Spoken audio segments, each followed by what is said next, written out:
And if you've been listening the past couple weeks, we've been kind of going through the Illinois State scouting reports that have gotten posted and talking through players position by position and class by class.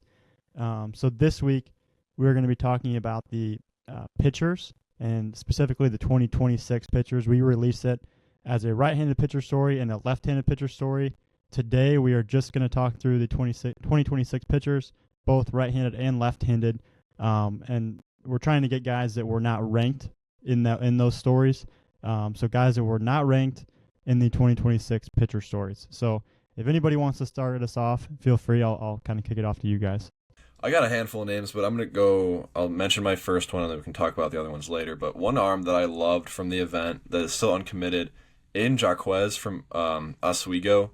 Man, I mean, he could have even been mentioned for the fastball, even just like there was something to it that day. Like it was coming out really good. It was 85 to 87. It was riding through the zone, getting some ugly swings. But for me, the separator was the slider. Like it was sweeper type shape with sharp action, late break, spinning over 2,500 RPM.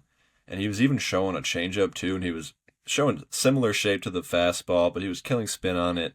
And I mean, he was just an arm. He threw it really well. I was really in on the movement patterns. And I think, Tyler, didn't you see him in the spring, I believe? Tyler saw him in the spring, liked him, so it was good to see him at the state game. Still uncommitted.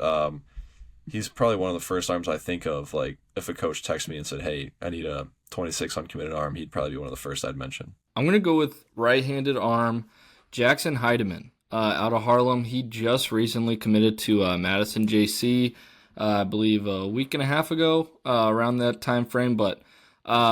This kid, all he does is perform. He had a huge spring this past spring for Harlem up there in the northern part of the state, but he's 6'2", 182.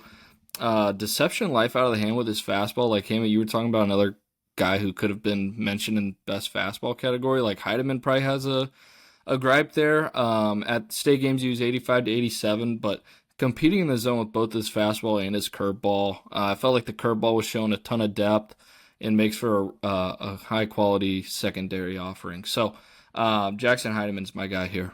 I'm gonna go Emerson Larson out of Carmel Catholic.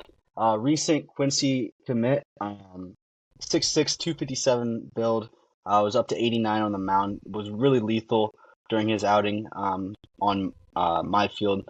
Only showed a fastball slider mix, but it was effective enough to keep hitters off of him. And I'm gonna go Emerson Larson for my first guy. I have a couple others, but I'll stay low key with those guys for now. Right-handed pitcher Trey Hogard from Unity, uncommitted arm there. The reason I brought him up is I saw him a couple of years ago, which I've mentioned before. If you've been listening to this consistently, but I saw him.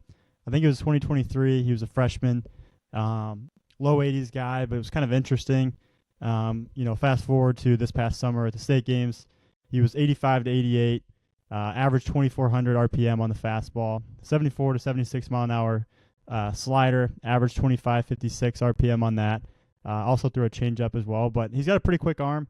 Probably has some stuff in his delivery to clean up a little bit just to be more fluid, but quick arm, 6 foot, 173 pounds. Interesting uncommitted arm there out of Unity. We talk about some far too early, selections for next year looking at high school teams, but team that just took home the 3A state title, St. Lawrence, John Strakowski. He's committed to Lakeland, but he was instrumental. Like Jimmy Benson, Sam Chin, and John Strakowski were huge arms for St. Lawrence all spring. I've long loved the movement patterns and the way he gets down the mound. To me, it's a starter profile. He was 84, 86, and I really like the changeup. He throws his slider at 74, 76, so there's not a huge discrepancy from that fastball. I think the velo is only going to shoot up here as he gets into school, hammers the weight room. Like, if he can get to 86, 88, 86, 89, to me, that's a potential D1 type arm coming out of Lakeland because of the field of pitch, starter type profile, like I said. And I really like the way he goes about his business.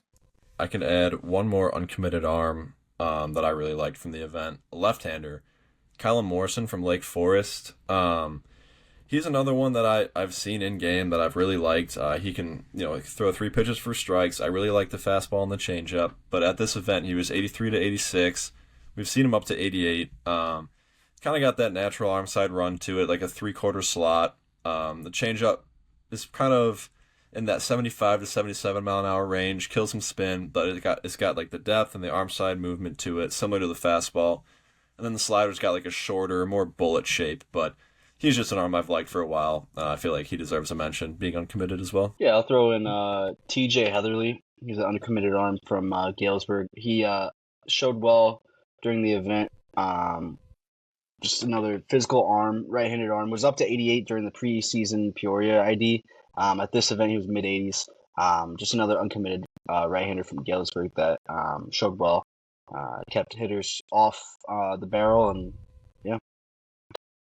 Jeff Sheik's another one. Lockport, 2026, uncommitted arm. I mean, he's listed at 6'4", basically 170. Like long levered, high waisted, up to 87, moves good. It's a pretty quick arm. Like that's a guy I would think a lot of schools would be looking for here late in that 2026 class.